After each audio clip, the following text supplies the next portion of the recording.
1957 में honey bee पर एक एक्सपेरिमेंट किया जा रहा था। इस एक्सपेरिमेंट के दौरान एक छोटी गलती की वजह से बहुत बड़ी गड़बड़ हो गई। ये नोटिस किया गया कि एक्सपेरिमेंट के बाद मक्खियां बहुत ज्यादा एग्रेसिव और वहशी हो चुकी हैं।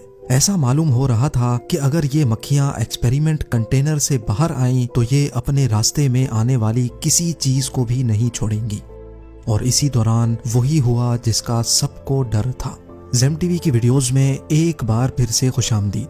नाजरीन, ये वाकया ब्राजील के शहर रियो क्लारो की एक लेबोरेटरी में पेश आया था, जब डॉक्टर वारविक मधुमक्खियों पर एक एक्सपेरिमेंट कर रहे थे। क्योंकि यूरोपियन मक्खियों की शहद प्रोडक्शन बहुत कम हुआ करती थी, इसी वजह से डॉक्टर वारविक इन मक्खियों का डीएनए चेंज करना चाहते थे ताकि ये मक्खियां भी ज्यादा से ज्यादा शहद बना सकें। डीएनए में तब्दीली के लिए साउथ अफ्रीका से मधुमक्खियां मंगाई गईं, जिनको यूरोपियन मक्खियों के साथ मेट करवाया गया। ये एक्सपेरिमेंट एक लेबोरेटरी में किया जा रहा था, जहां एक कंटेनर में मक्खियों ने छत्ते बनाए हुए थे। एक्सपेरिमेंट पूरी तरह से कामयाब हो चुका था और मक्खियों की इस नई नस्ल को अफ्रीकनाइज्ड बी का नाम दे दिया गया। हर चीज बिल्कुल इसी तरह हो रही थी जैसा प्लान किया गया था। लेकिन फिर अचानक डॉक्टर वारविक के होश ये देखकर खता हो गए कि ये मक्खियां जरूरत से ज्यादा एग्रेसिव हो रही हैं। उनका ये अजीब बिहेवियर देखकर खौफ महसूस हो रहा था और तभी डॉक्टर ने फैसला किया कि वो इन अफ्रीकनाइज्ड मक्खियों को कंटेनर से बाहर नहीं निकालेंगे। लेकिन फिर वही हुआ जो नहीं होना चाहिए था। लैब वर्कर की गलती की वजह से मक्खियों का एक बहुत बड़ा झुंड कंटेनर से बाहर निकलने में कामयाब हो गया। मक्खियों की ये नई नस्ल कितनी ज्यादा खतरनाक थी, ये उनके बाहर निकलने के बाद ही मालूम पड़ा, क्योंकि निकलते साथ ही मक्खियां लोगों पर हमला आवर हो गईं। इन मक्खियों को काबू करना अब किसी के बस की बात नहीं थी। उन्होंने अपने नए घर बना लिए और बहुत तेजी से बढ़ती चली गईं। ब्राजील से बढ़ती बढ़ती अब ये मक्खियां अमेरिका में भी भारी मिकदार में फैल चुकी हैं, जो कि अभी तक 1000 से भी ज्यादा इंसानों को मौत की नींद सुला चुकी हैं। और इसी वजह से ही ये अफ्रीकनाइज्ड मक्खियां किलर बीज के नाम से भी पहचानी जाती हैं। देखने में ये ज्यादा काली होती हैं और दूसरी मधुमक्खियों के मुकाबले में काफी ज्यादा खतरनाक भी।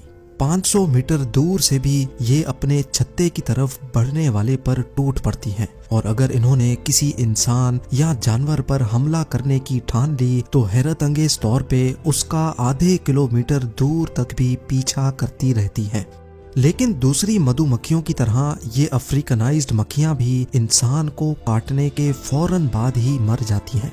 इन मक्खियों का डंग इंसान के लिए कितना डेंजरस होता है, आखिर डंग मारने के बाद ये खुद ही मर क्यों जाती हैं, ये जानने के लिए जरूरी है कि पहले हम ये जानें कि मक्खियां आखिर हमला करती ही क्यों हैं। सबसे पहले तो ये समझ लें कि मक्खियों की चाहे कोई भी किस्म हो, वो इंसान पर सिर्फ तब हमला करती हैं जब उनको खतरा महसूस होता है। नॉर्मल मधुमक्खियां तब हमला करती हैं जब कोई उनके हाइव्स यानी छत्ते को हाथ लगाता है। लेकिन अफ्रीकनाइज्ड मक्खियां क्योंकि जरूरत से ज्यादा एग्रेसिव होती हैं, इसी वजह से वो दूर से ही अपने छत्ते की तरफ बढ़ने वाले इंसान पर हमला कर लेती हैं, फिर बेशक कोई किसी और मकसद से ही क्यों ना गुजर रहा हो। जब ये मक्खियां फूलों से पोलन इकट्ठा कर रही होती हैं, तब ये किसी को कोई नुकसान नहीं पहुंचाती। लेकिन अगर इसी दौरान कोई इनके ऊपर पांव रख ले या इनके काम में रुकावट डाले तो फिर इनको गुस्सा आ जाता है और वो डंग मारे बगैर चैन से नहीं बैठती। लेकिन इनको इस बात का बिल्कुल भी अंदाजा नहीं होता कि डंग मारने के बाद ये खुद जिंदा नहीं बचेंगी। असल में इन मक्खियों का डंग एक डैगर या फिर दांतों वाले चाकू की तरह होता है, जिसके दांतों की डायरेक्शन ऊपर की तरफ होती है। जब ये अपना डंग इंसान के जिस्म में घुसा बैठती हैं तो डंग के दांत इंसान की खाल में फंस जाते हैं और इसी वजह से डंग का अब बाहर निकलना बहुत मुश्किल हो जाता है।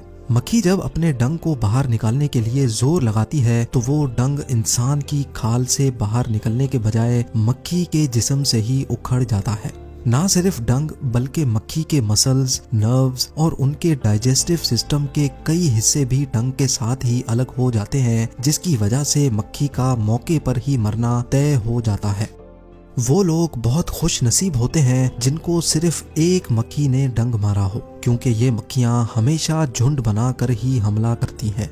अगर इनके छत्ते के पास से गुजरते हुए एक मक्खी ने भी आपको डंक मार लिया तो उसी वक्त पूरा झुंड वहीं पहुंच जाता है। लेकिन सवाल ये है कि आखिर दूसरी मक्खियों को पता कैसे चलता है कि हमला कहाँ और किस पर करना है। असल में जो शहद मक्खियाँ अपने छत्ते में जमा करती हैं वो उनके अपने खाने के लिए होता है। ये शहद मक्खियाँ अपने बुरे वक्त के लिए इकट्ठा करती हैं, खास तौर पे जब पॉलन का सीजन नहीं होता है। अपने छत्ते की प्रोटेक्शन के लिए कई मक्खियाँ उसके आसपास बारी बारी पहरा देती हैं। जब कोई इंसान इनके इलाके के करीब आता है तो ये दूर से ही सूंघ लेती हैं और अगर कोई एक भी मक्खी डंक मारने में कामयाब हो गई तो इसी दौरान इनके अंदर से एक केमिकल रिलीज होता है जिसको फेरोमोन कहा जाता है।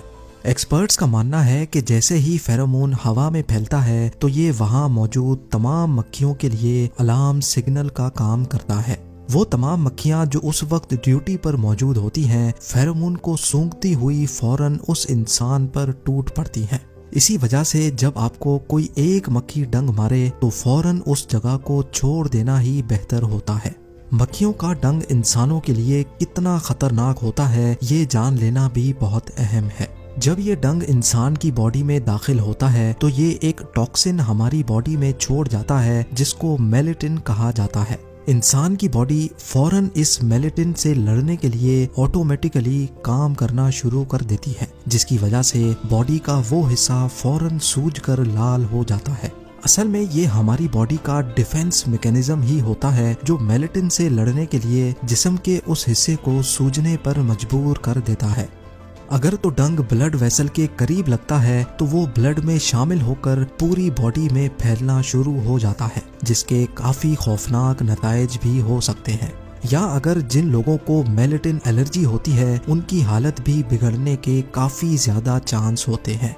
इसी वजह से अगर कभी आपको कोई शहद की मक्खी काटे तो फौरन उसका डंक निकालना ना भूलें, क्योंकि जितनी देर तक डंक बॉडी के अंदर रहेगा वो कंटिन्यूसली अपना जहर बॉडी में पंप करता रहेगा।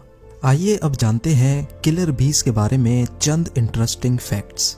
किलर बीज नॉर्मली बहुत बड़ा छत्ता बनाती हैं जिसमें 80,000 से भी ज्यादा मक्खियां रहती हैं। ये मक्खियाँ परफ्यूम, चमकने वाली चीजें जैसा कि ज्वेलरी और डार्क कलर के कपड़ों पर फौरन हमला कर लेती हैं। इनका डंक तो नॉर्मली मधुमक्खियों जैसा ही होता है, लेकिन ये अपना डंक सिर्फ 3 सेकंड में ही इंसान के अंदर उतारने की काबिलियत रखती हैं। एक मर्तबा जब इन मक्खियों का झुंड मचल जाए तो अगले 24 घंटों तक इनका गुस्सा ठंडा नहीं होता।